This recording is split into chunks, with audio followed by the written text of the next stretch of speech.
This episode of Cheat Codes, a Sickle Cell podcast, is intended for informational and entertainment purposes only. This episode of Cheat Codes was supported by Adacvio.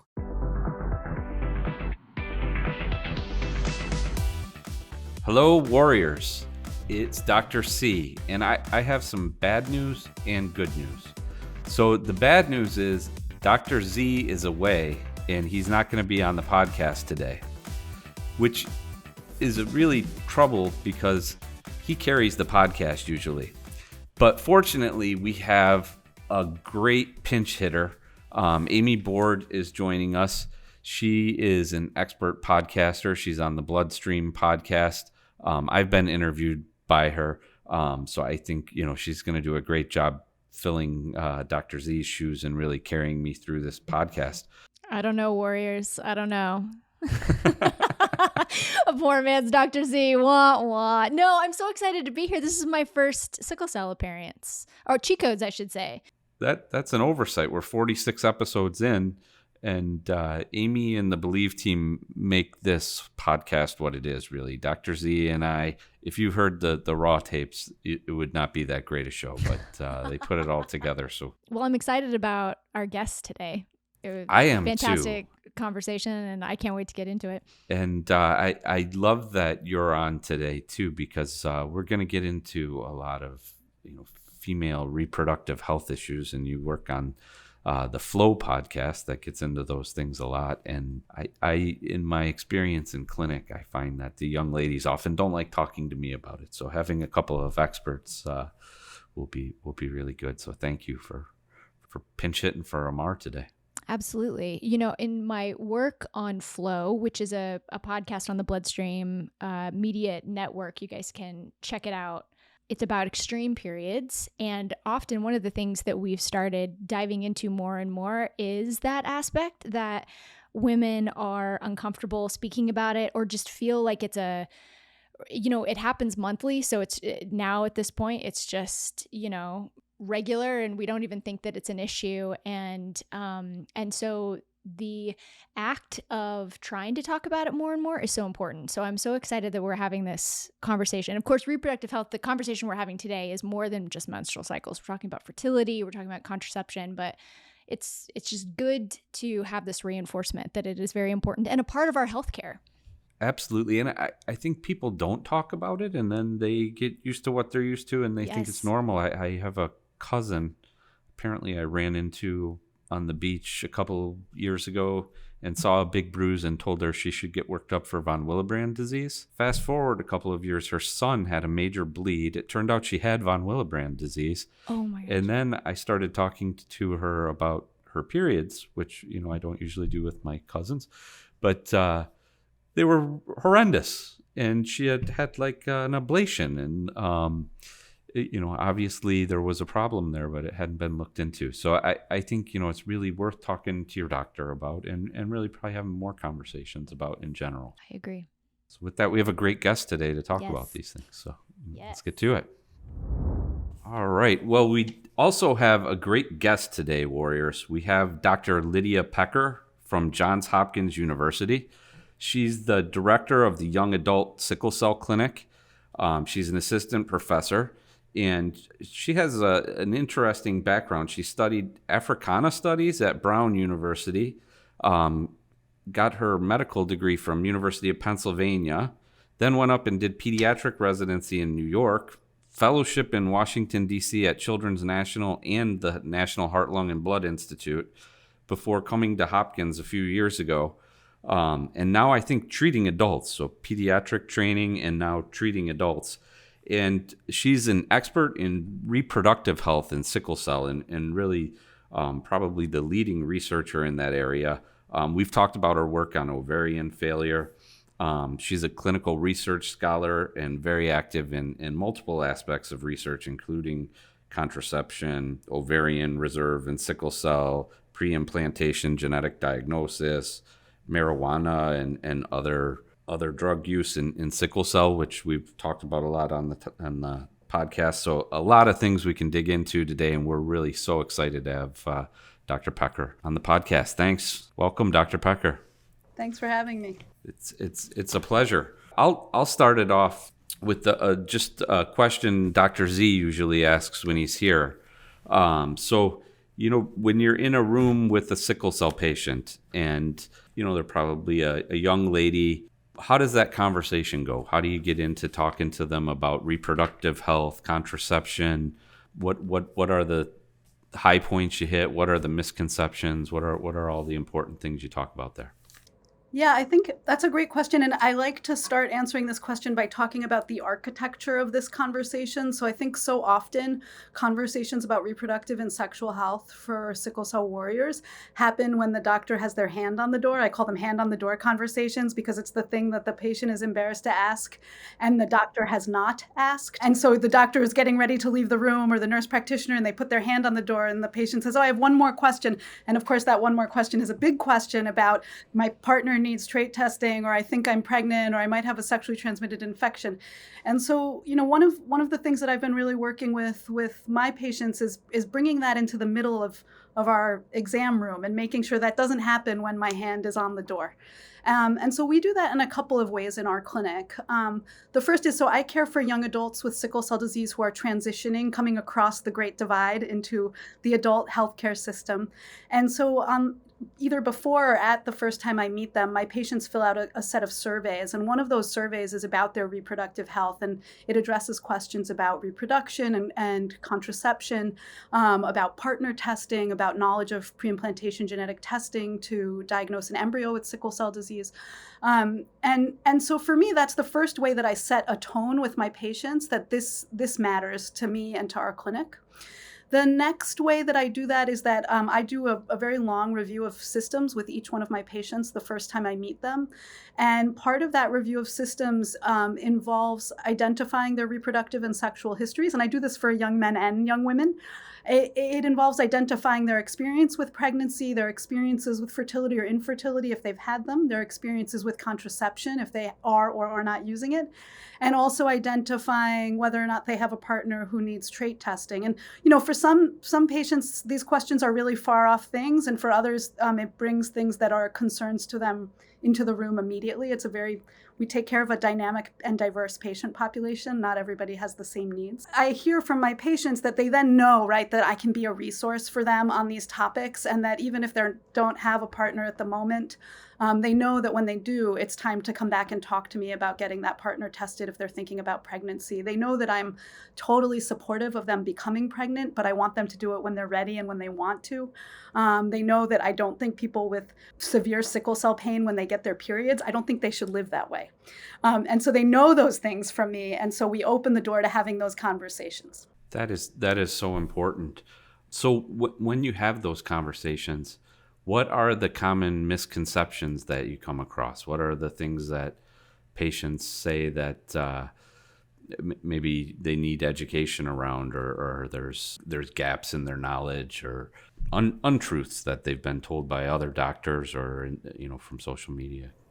Yeah, it's such a great question because the untruths that our patients hear are 40 years old. I have a list of things that sickle cell doctors should never say to their patients in my office that was written by Dr. Witten in the 1970s. And it's the same things that my patients hear today. And so I'll just list that for you briefly. So first of all, around pregnancy, I think that the reproductive misinformation is an extension of the kinds of misinformation that our patients receive in general, which is in some ways punishing. You should never become pregnant because you will die. We should just never say that to people. First of all, it's totally unrealistic. Second of all, it's not true. And third of all, it's misleading about what we expect for women in pregnancy. So I think there's a lot of misconception around pregnancy. Another place where we hear misconceptions is around birth control. So people have heard, especially, that intrauterine devices, the IUDs, or the implants can make you infertile. And we know that our patients have a lot of fertility concerns to begin with. And so I try to address really head on that there are not fertility risks to using highly reliable forms of contraception. Another place where there are misconceptions is about the heritability of sickle cell disease. So I have heard patients say that I can give my child sickle cell disease. And so, of course, that's not true, right? It takes two to tango with sickle cell disease. And I've also heard people not really understand what a genetic counselor does. And so we know that if you don't know what a genetic counselor does, that it's much less compelling to go meet with one to talk about how sickle cell is inherited. So that's my short list of misconceptions. That's a pretty good start. I've heard from many patients that people have told me I'm going to die if I get pregnant, and it's such a terrible message. Also, Dr. Witten is from or was run the center in Detroit that I worked at for many years. So huge hero. I'll show you a copy of this at some point. It's really a beautiful document. Is that survey tool you use, is that something you guys made, and is it something that other clinics could use? Yeah, thanks for asking that question. We made it just because we thought we needed to do something. And we have a plan to revisit that survey to find out if we're actually getting the information we think we're getting out of it. But one of my students, Lizzie Williams, presented at ASH the results from our family planning survey last year, and we're looking forward to getting that published in the next few months. And I'm happy to share that survey, although it's neither validated and we need to revise it, we know. But, to me, I've been sharing it with people, and I think it's one of the ways to start inviting these conversations concretely in the clinic. I think that's so important. Dr. Pecker, I have a question, actually, and this is based on my own ignorance, and I just wonder if some listeners maybe would just be interested in hearing just a very one-on-one baseline question of how sickle cell disease affects monthly menstrual cycles. I know that we don't talk about it. I struggle to talk about it even with friends and with my partner. And so I just wonder if there are just some, if you can pull back the curtain a little bit and just give us a one-on-one. Yeah, I'm really glad you asked that. So the first thing I always affirm is that everybody's a little different, right? And so we never speak about individuals with sickle cell as if they're a homogenous group of people or a homogenous group of women or a homogenous group of girls. So just like everybody else, people's periods with sickle cell vary. But there's a few features that I think, when I think about the anticipatory guidance around menstruation, there's a few things I think about. So, for girls, we know that puberty can come later than average. And so, the average African-American girl menstruates around age 9 or 10. We know that girls with sickle cell disease menstruate later than that. We don't know whether treating sickle cell disease changes that at all, but we do know that they menstruate later. But that's really different than not expecting a period. So we absolutely expect 100% of girls with sickle cell disease to menstruate. And so occasionally I have met a late adolescent or young adult in their early 20s who's never gotten a period and has never been worked up because it's been attributed to sickle cell disease, and that should not happen. If you are not menstruating and you're in your 20s with sickle cell disease and you don't know why, you deserve an evaluation. It shouldn't be attributed to your sickle cell. So that's the first thing about what do we expect with periods with sickle cell. The second thing is that about a third of women with sickle cell disease report experiencing sickle cell pain with their periods. And I think for those of us who are women without sickle cell disease, it provides an astonishing window into how nuanced people with sickle cell disease are able to talk about their pain. It's just this, we don't have a lot of parallels if you don't have sickle cell to understand what that experience is like. Mm-hmm. But women with sickle cell disease, and Diva Sharma at Vanderbilt has really shown this, really differentiate VOC pain, sickle pain, from period pain. Huh. And about a third of women only get period pain, and about a third of women don't get any pain, and about 20% of women get overlapping period pain and sickle pain.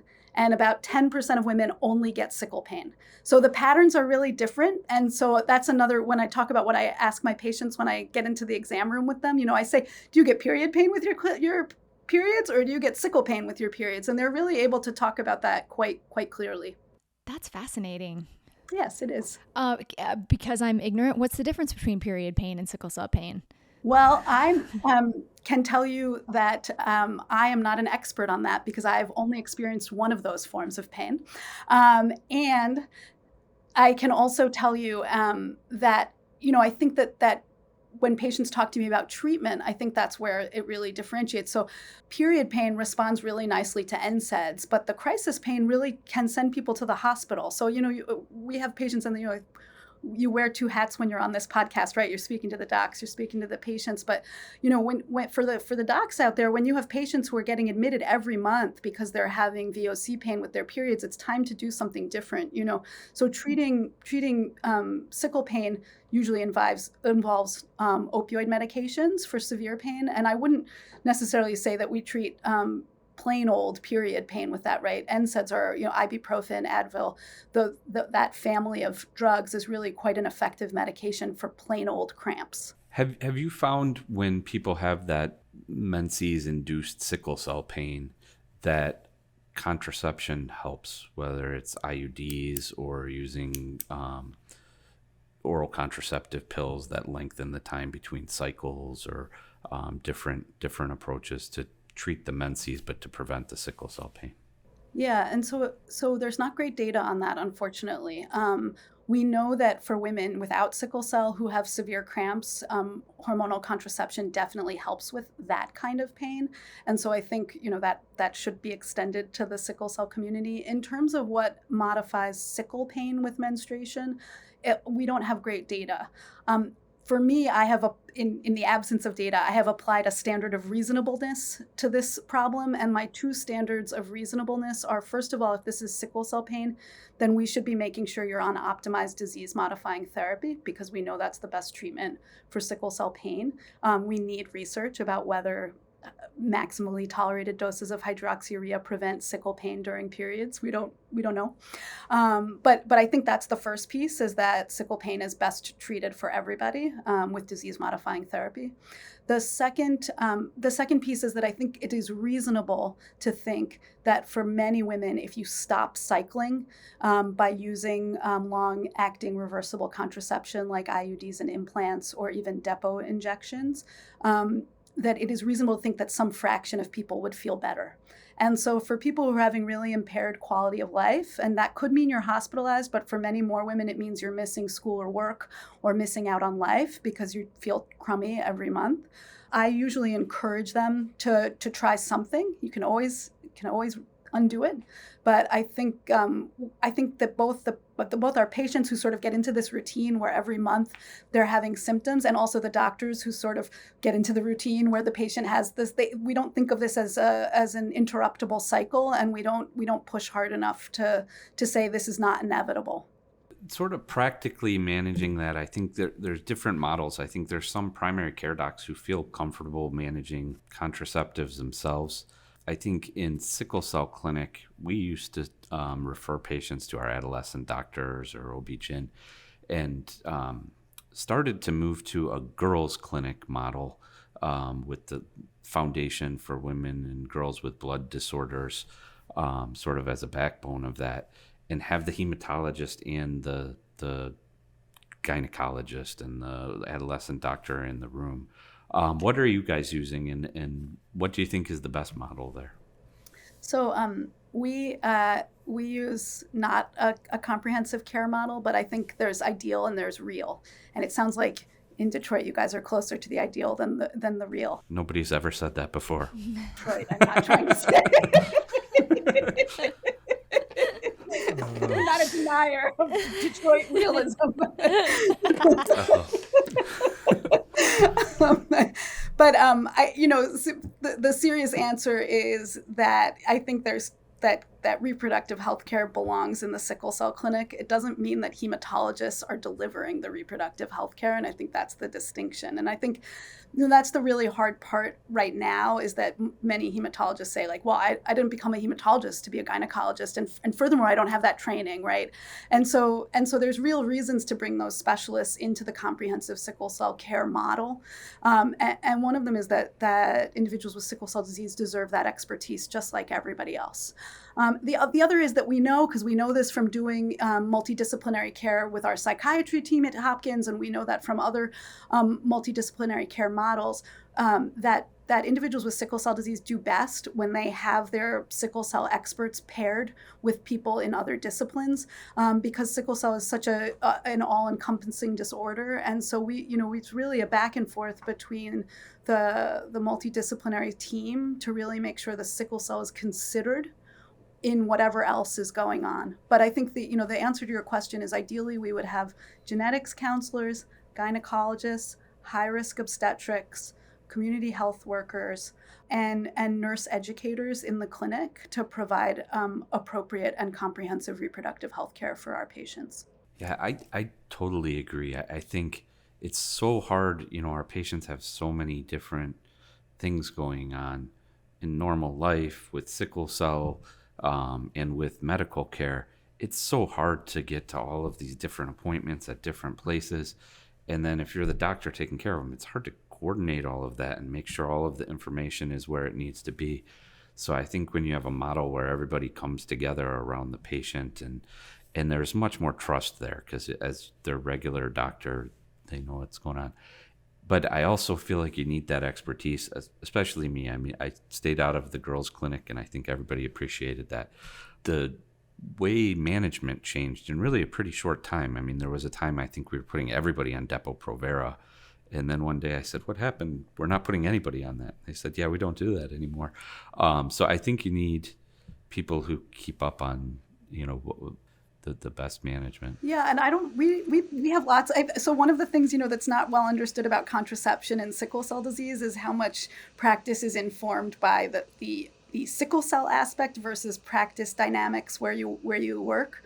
So and some of that's based on different regional differences in practice. When I was in medical school, I never saw more women get implant on, and then like in the Bronx at Montefiore, like I don't remember anybody having implant on. So I think there is the extent to which this reflects girls and women speaking to other members of their community who have birth control experiences versus the expert input of sickle cell docs or gynecologists has not been well elucidated. We certainly use Depo for lots of our patients still, but I think I wanted to add that this issue of contraception and who writes for the contraception and the role of the hematologist and all of this is dreadfully important. And the reason for that is that it's not well fleshed out whether estrogen-containing contraception should be recommended to girls and women with sickle cell disease. And of course, the reason for that is that giving people estrogen-containing contraception, no matter if they have sickle cell or not, is a risk factor for having blood clots. The current CDC guidelines and the NHLBI 2014 sickle cell guidelines basically say that it's acceptable to give estrogen-containing contraception to girls and women with sickle cell disease. And they say prioritize progesterone-only methods, but estrogen contraception is acceptable. We are concerned by that recommendation, partly because sickle cell disease is a high-risk thrombophilic condition. It's a high risk for blood clots. And we know that in other women who don't have sickle cell who are at high risk for blood clots, about 50% of them will eventually develop a blood clot on estrogen-containing contraception. And so that seems like an unacceptably high risk in our patient population, especially because one thing that differentiates people with sickle cell from people with other kinds of high-risk clotting conditions is that our patients clot earlier in life. And so it seems like that risk is not acceptable, especially because so many patients develop blood clots even without being exposed to estrogen-containing contraception. So I make a real effort to educate my patients and document in my notes the kinds of contraception that I think, hormonal contraception that I think are safest for women with sickle cell disease. And I'm hopeful that various people's research efforts and guideline efforts will serve my recommendations well in the future. But the methods that we talk about, Mike, are IUD, which contains progesterone, the implant, which contains progesterone, progesterone-only pills, which are probably the least reliable form of progesterone-only contraception, and the shot, which is sort of an intermediate-acting Depo shot, 3 months. So those are sort of my big 4 contraceptive methods, hormonal contraceptive methods for women with sickle cell disease. We see in our community that people use low reliability methods of contraception, and we don't yet know whether that explains high risks of unintended pregnancy in women and girls with sickle cell disease, but we certainly wonder if that helps explain the pattern. What about copper IUDs? Yeah, so I don't recommend the copper IUD. Has it ever been studied? No. Mike, could you please do that study for us. We could do some underwriting for that study. In fact, I probably just wouldn't do that study because I think it has a flawed hypothesis, which is that it could be helpful. And there's a reason that I think it has a flawed hypothesis. The copper IUD is not hormone suppressing, and in fact is associated with even heavier periods. And I think, one of the things that worries me about why girls and women with sickle cell disease maybe don't find long-acting contraception that appealing when it's actually an unbelievably effective form of birth control, is that our patients have a lot of things done to them. They get a lot of blood draws, they have a lot of surgeries, they have a lot of hospitalizations. And so while, we hope people don't have to live that way, I understand that people may feel wary of having another procedure. And so when I have women who have decided that they would like to get an IUD, I usually do some anticipatory guidance with them about what to expect in terms of the fact that it can be uncomfortable to have an IUD placed and actually can cause uterine cramping. And so I talk about, before you go in to get your IUD placed, you should take ibuprofen unless you have kidney problems. Well, unless there's another reason you can't take ibuprofen, you should take some ibuprofen because it will help with the pain associated with your uterus contracting when an IUD is introduced to the uterus. So I think there's some work we can do with really giving patients the tools to get through the experience and then also have the benefit of a highly reliable form of contraception. Today's episode of Cheat Codes is brought to you by Novartis, manufacturers of Adakveo and the Adakveo Warrior Way program. Hey, warriors fighting sickle cell disease. You know how unpredictable and uncomfortable sickle cell pain crises can be. That's why it's so important to explore your options. One of those options is Adakveo. What exactly is Adakveo? Adakveo is a treatment for people 16 years or older with sickle cell disease that could reduce how often certain pain crises happen. It is not known if Adakveo is safe and effective in children under 16 years of age. And the Adakveo Warrior Way program can provide you with support, including tips, tools, and resources to help you understand Adakveo. Reducing the frequency of pain crises may be possible with Adakveo. Talk to your doctor to see if treatment with Adakveo is right for you, and visit adakveo.com to learn more. That's ADAKVEO.com. Visit adakveo.com today. Important safety information. What is Adakveo? Adakveo is a prescription medicine used in people 16 years of age and older who have sickle cell disease to help reduce how often painful crises happen. It is not known if Adakveo is safe and effective in children under 16 years of age. What should I tell my doctor or healthcare provider before taking Adakveo? Before receiving Adakveo, tell your healthcare provider about all of your medical conditions, including if you are pregnant or plan to become pregnant. Adakveo may harm your unborn baby. Are breastfeeding or plan to breastfeed? It is not known if Adakveo passes into breast milk. You and your healthcare provider should decide the best way to feed your baby during treatment with Adakveo. Tell your healthcare provider about all of the medicines you take, including prescription and over-the-counter medicines, vitamins, and herbal supplements. How will I receive Adakveo? Your healthcare provider will give you Adakveo as an infusion into your vein through an intravenous or IV line over 30 minutes. You will receive your first infusion and then a second infusion 2 weeks later. After that, you will receive an infusion every 4 weeks. Your healthcare provider may also prescribe other treatments for you to take during treatment with Adakveo. Do not stop receiving Adakveo unless your healthcare provider tells you to. If you miss an appointment for an infusion, call your healthcare provider as soon as possible to reschedule. What are some of the possible side effects of Adakveo? Adakveo may cause serious side effects, including infusion-related reactions. Infusion-related reactions may happen during or within 24 hours of receiving an infusion of Adakveo. Your healthcare provider may slow down, temporarily stop, or completely stop your infusion with Adakveo if you are having an infusion-related reaction. You may continue to receive Adakveo at a slower infusion rate, and your healthcare provider may give you certain medicines before your infusion to lower your risk of getting an infusion-related reaction. Your healthcare provider should monitor you for signs and symptoms of infusion-related reactions and treat your symptoms as needed. Tell your healthcare provider right away if you get any of the following signs and symptoms of an infusion-related reaction: pain in various locations, headache, fever, chills or shivering, nausea, vomiting, diarrhea, tiredness, dizziness, sweating, hives, itching, shortness of breath, or wheezing. Adakveo may interfere with a blood test. Tell your healthcare provider if you are receiving Adakveo before having any blood test. Adakveo may interfere with a laboratory test to measure your platelet counts. The most common side effects of Adakveo include nausea, stomach area or abdominal pain or tenderness, joint pain, back pain, fever. These are not all of the possible side effects of Adakveo. For more information, ask your healthcare provider or pharmacist. Call your doctor for medical advice about side effects. You are encouraged to report negative side effects of prescription drugs to the Food and Drug Administration. Visit fda.gov/medwatch or call 1-800-FDA-1088. General information about the safe and effective use of Adakveo. Medicines are sometimes prescribed for purposes other than those listed in a patient information leaflet. You can ask your healthcare provider or pharmacist for more information about Adakveo. If we could switch gears from when people are trying not to get pregnant to the other side, when they're trying to get pregnant. Absolutely. Definitely people with sickle cell have challenges with fertility. We have many, many patients who have successful pregnancies and wonderful children. How often does that come up in clinic, and what is your approach? Does everybody go to high-risk pregnancy doctor? Do you do, preconception planning, any special diets or additional supplements? How do you manage that, and what advice do you give to patients? I hope we have another 2 hours for this. I mean, just the 2-minute version.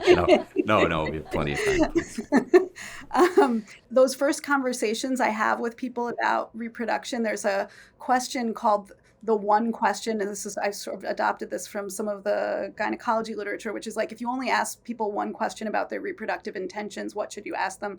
And there's an argument that the question you might use is, are you planning to have a baby in the next year? And so I ask this question to my young men and women. I try to ask it every year. I certainly ask it the first time I meet them to just get a flavor for things. But I think, again, this preconception conversation happens first before you're ever trying to get pregnant, ideally, because it's a routine. We should expect people, like, our whole goal is to have people live fulfilled lives with sickle cell disease. And it's not true for everyone that goal includes having children. And now that I have 2 rugrats running around my house, I sort of get that it's not always ideal. Love you, kids.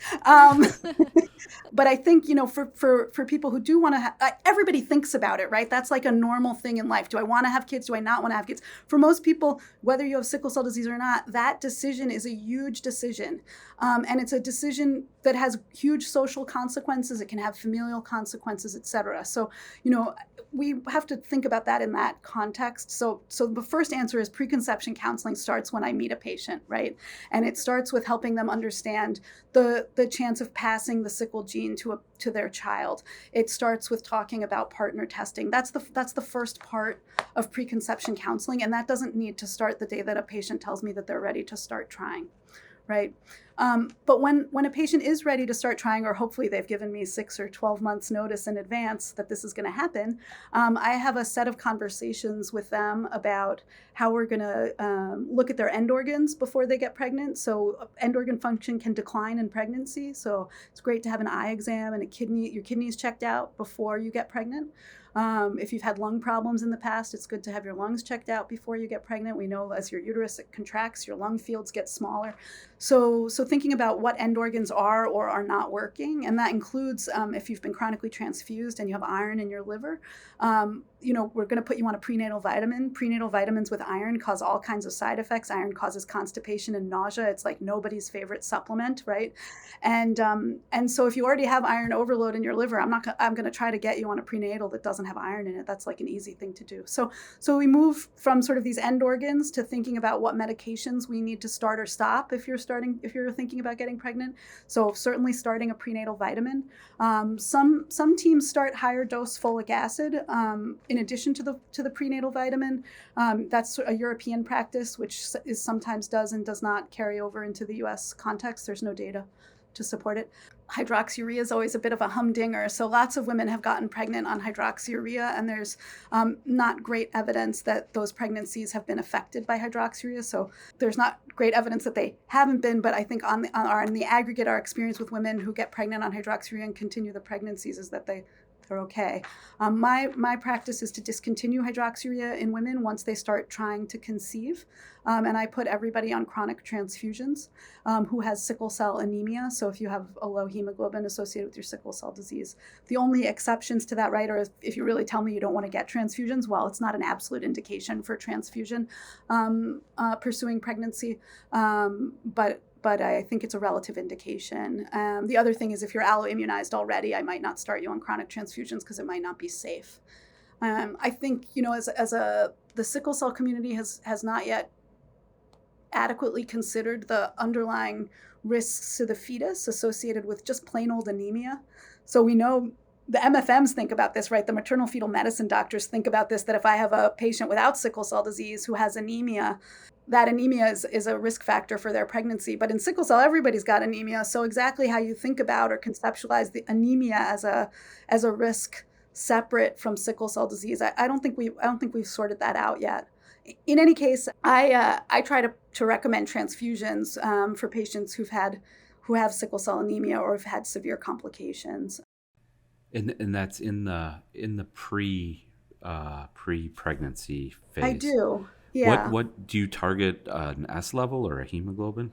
It sort of depends on the patient and what kinds of complications they've had. If they've had a pretty good course, I might take a less aggressive transfusion approach. Somebody who's really, really well controlled on hydroxyurea has an F fraction of 30%.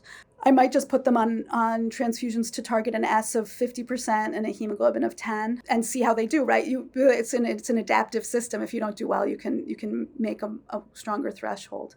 The one other thing I wanted to say, Mike, about preconception counseling is one thing that sometimes gets overlooked is that to have a baby, you have to deliver the baby. And delivering a baby requires moving your hips. And so we know that many of our patients have avascular necrosis in their hips, and certainly this does not get better with age. So one of the things that I do early with my patients and have them talk about with the maternal fetal medicine doctors is the extent to which hip disease could limit their ability to birth a baby. And I can't say that it's been a terrible obstacle, even for patients who have pretty impressive avascular necrosis in their hips. But I think it's just another part of sort of the calculus of what you think about and what goes into a pregnancy in a woman with sickle cell disease.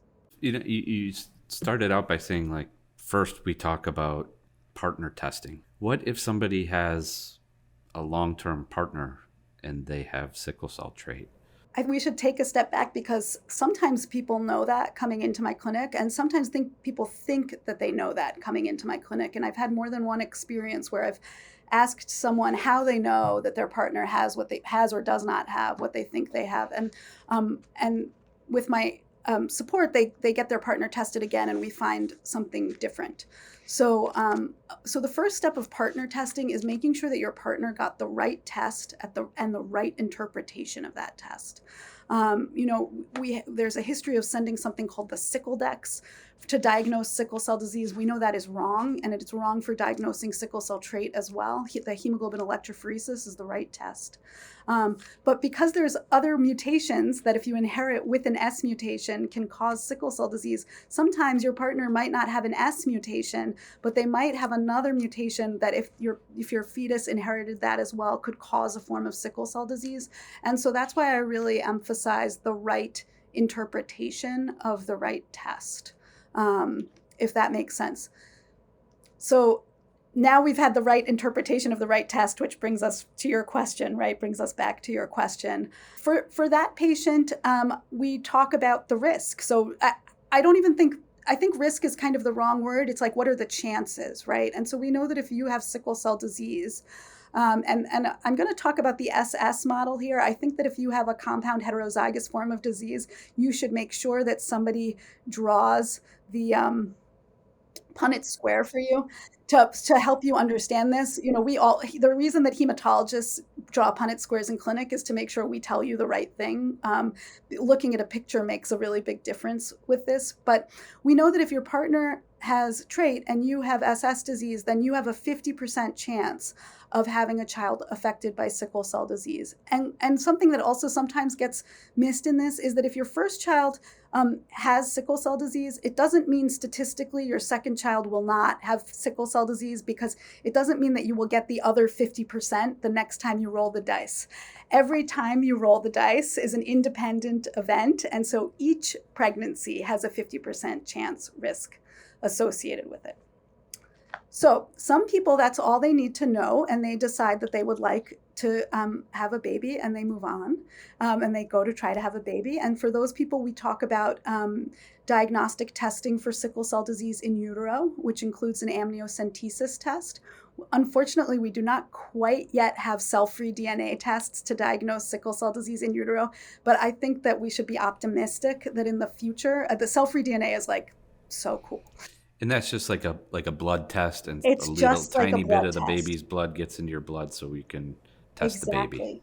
It's and it's just an amazing test, and it's, it can be used for other things already, right? So we can use it to test for trisomy 21 and other disorders. The thing that's so cool about it, right, is that it involves separating maternal DNA from fetal DNA. And of course, in this, and it depends on the ratios, right, of what kind of mutations you have. And so you can look at those ratios and decide whose DNA you're looking at, the fetus or the mother. But it's a little bit challenging with sickle cell because the mother has the mutations, right?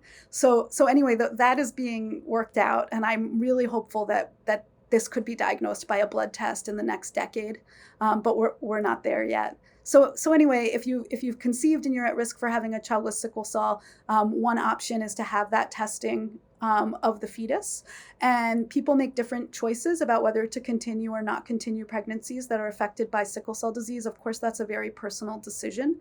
And it's also affected by the state laws where you live around access to abortion. So everybody's decision is really personal. And I stress that in my clinic, that what I want for my patients is for them to make the choice that's right for them. People who choose to continue pregnancies affected by sickle cell disease, I think it's really important that they meet a pediatric hematologist, and wherever possible, meet the amazing parents of children with sickle cell disease so that they can help think about what their future will be like and what to expect. So that's like one track.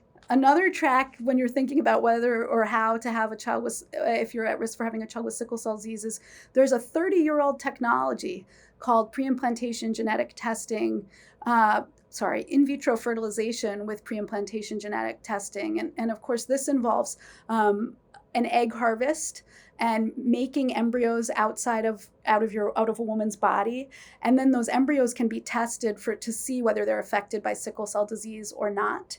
And then a couple can make a decision about implanting an unaffected embryo or an embryo with sickle trait. But that's that route. And we are working with the Sickle Cell Reproductive Health Education Directive to distribute a pamphlet that patients and doctors at Hopkins and in the Baltimore community helped us make to talk about this reproductive option, because it is complex, but also very old at this point. And in this country, access to the technology is limited in some places by insurance. However, in England, for example, the National Health Service covers this option, and that's because it's a cost-effective option, and also it's the right thing to do. So there are couples in England who've availed themselves of the public health system, and there was a recent report of 60 pregnancies to couples at risk for having a child with sickle cell disease. So I guess another thing that comes up a lot, as we all age, it gets harder to have children. And that's particularly true and maybe even earlier if you have sickle cell disease. And also some of our warriors go through transplants, which involve large doses of chemotherapy and sometimes radiation that can be sterilizing. What sort of, pro-fertility things are there out there for people with sickle cell or approaches to sort of allow people to have children in these situations? Sure. So the first thing is that I think we know from a study that we did at Hopkins that about 50% of the patients that we surveyed, it was a group of women with sickle cell disease who are about 33 years old on average. We know from talking to them that about 50% of them agreed with the statement that women with sickle cell disease have difficulty getting pregnant. We don't have great data to support that claim, but I think for me the importance of that result is that it's a real concern in the community. And so the first way I address fertility with my patients is I tell them how I will know whether they're having a fertility problem. And the way that you know whether they're having a fertility problem or not is that you know what the diagnosis of infertility is. And so this is a little tricky because we don't know whether the standard diagnosis of infertility applies to women with sickle cell disease. But if you use this as sort of a signposts for what you're thinking about, I think it's a good place to start. So the definition of infertility in women without sickle cell disease, the cut point is 35 years. And if you're younger than 35 years old and you've been trying to get pregnant for a year and you have no other known risks to your fertility, then at that point we start to worry that you have a fertility problem. So 35 years. If you're younger, you get a year to try to get pregnant. If you're older than 35 years, you get 6 months. And at that point, you should be referred to a fertility specialist. Now, I think that for individuals with sickle cell disease, the first thing is I try to share that information with them because I think that the first problem is I think we tend to dismiss concerns about fertility because we don't have great evidence that it's true that there's concerns. So I think the first way to engage this is to honor it, right? How will I know that you're having a fertility problem? Well, we'll measure it, right? If you're trying to get pregnant for a year and you're not pregnant, well, there's a problem. Because that's what the fertility doctors say, right? So that's the first piece is how will I know? The second piece is sort of about specific fertility risks in girls and women. And I'm going to talk about girls and women because boys and men are a slightly different can of worms here, as it were, can of sperm. So for girls and women, the first thing is that fertility preserving options are standards of care for girls and women with sickle cell disease and for all girls and women, by which I mean if you are a prepubescent girl and you have a fertility risk, ovarian tissue cryopreservation is considered a standard of care. It's not an experimental way to preserve fertility. Similarly, if you're a post-pubescent woman, harvesting eggs and freezing them at a very, very cold temperature is also a standard way to preserve fertility. So these are non-experimental methods of fertility preservation. And one of the things that we need to work out in the next decade is who with sickle cell disease should have those interventions when. And the population that you've specifically identified, Mike, is of course vulnerable in a unique way, and I think we should talk about that. So it's true. Transplant is a risk to fertility, and it's a risk to fertility usually because of two things: radiation and the chemotherapy drugs that are used to attack the bone marrow, to wash out the bone marrow, and I think that for the radiation, it's important to remember when we irradiate boys for transplant, we can protect their testicles because they're sort of outside the body. But it turns out if you try to block the ovaries, and there are people who have tried to do this with surgery as well as with lead, if you try to block the ovaries, you block the pelvis, and so you don't irradiate a major site of bone marrow in the body. So there's really not a great physical block to protect the ovaries. There are some medical ways to protect the ovaries from radiation and chemotherapy, but they that have been attempted, but they haven't really worked out. I think we are moving towards a standard where all children and adults with sickle cell disease receive fertility preservation if they have not completed their families before transplant. That is what I call the NIH precedent, because at NIH they offer fertility preservation to everyone going through transplant. And so I think that it needs to be an option for everybody who has this. Another piece that complicates this for girls and women that has not yet adequately been looked at is that your fertility, your ovarian reserve, your eggs, the number of eggs you have before transplant should predict something about what your ovarian reserve looks like after your transplant. And so we have also not really applied that knowledge, which we've learned mostly from oncology patients, to the sickle cell community yet. Fertility preservation, pre-implantation, genetic diagnosis, even contraception. These are all huge medical advances that have a lot of opportunity to help our patients. But I think a big problem we run into is access. What is access like at Hopkins? What can we do to make sure that our warriors have access to everything they need? And maybe some advice from the both of you of how to self-advocate if you are a patient not being able to get the services that you need. This is a complicated question, and while I wish there was some form of Hopkins exceptionalism that could fix it, there isn't. To some degree, fertility is an institutional problem, by which I mean we know from pediatric cancer that if you have fertility specialists in-house, well, guess what? People are much more likely to receive fertility care. So there are structural things that healthcare systems do or can do to facilitate access within how clinics are structured, right? Like if there are pediatric hematologists, like we know that in pediatric oncology, we've brought this reproductive health care, this fertility preservation aspect into the oncology clinic. And there's growing calls to do this even more comprehensively in that setting. So there are access things within each healthcare system, but I think your question speaks more to this issue of insurance coverage for an intervention that's expensive, right? So fertility preservation for girls and women is more expensive than it is for collecting a semen sample and spinning that down and isolating it. It involves expensive drugs, it involves procedures. It's a really different thing. At the moment, fertility preservation law and in vitro fertilization access is really determined on a state-by-state basis. And the Alliance for Fertility Preservation and other organizations have really done tremendous work. Resolve is the national infertility organization that advocates for infertility benefits for people. People have really been pushing in various places to change the law to bring coverage to people. And in some places, the laws do that, right? They allow people to access these different things. We see, for example, in Massachusetts, that even when you have a comprehensive fertility benefit, and this is mostly about infertility access, but I think it's the case proves an important point. Even when you have that access, we see that Black women use that access less often than other groups, and that needs to be understood. We know there are delays in referrals for Black women for infertility treatment, and there also is stigma within the Black community around fertility. And so, one thing is like that if we just get access, that's not enough, but access is extremely important. And so this is going to be a state-by-state issue. As far as I know, the only state with Medicaid insurance coverage for fertility preservation is Illinois. So we have to ask Dr. Sue how they did that. But it's a state-by-state fight. And I think that the Sickle Cell Reproductive Health Education Directive and the American Society of Hematology are starting to pay attention to these laws and work in collaboration, right? So we know that the fertility preservation access issue affects people with Medicaid, whether they have sickle cell disease or whether they have cancer.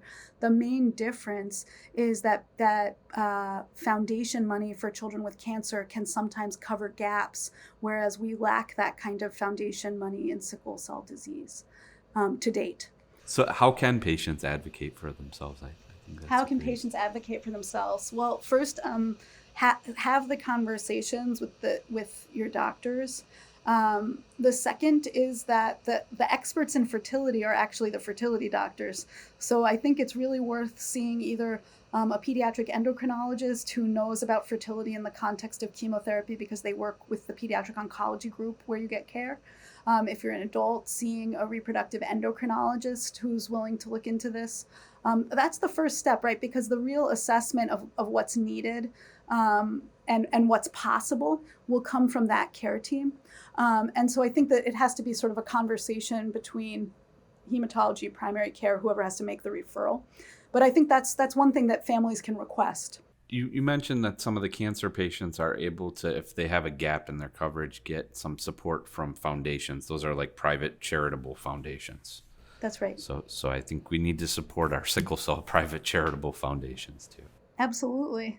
And I think, there's also some remarkable examples of advocacy within systems. So there's a couple of great papers. I want to shout out to my colleague at Columbia University, Adrienne Mishkin, who's a psychiatrist who cares for adults with sickle cell disease going through transplant.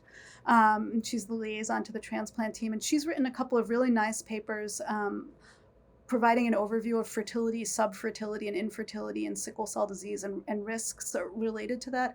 She's also done remarkable work at her home institution, making sure that the same discounts that are offered to patients through the Livestrong Foundation are also offered to patients with sickle cell disease. And so I think that, Dr. Mishkin inspires me because she reminds me there is nothing that is not on the table to be negotiated, right? And so I think as sickle cell doctors, we have to remember that too, that if we bring issues to the table, it's possible that people respond in ways that we don't expect. And we should give them that opportunity to surprise us.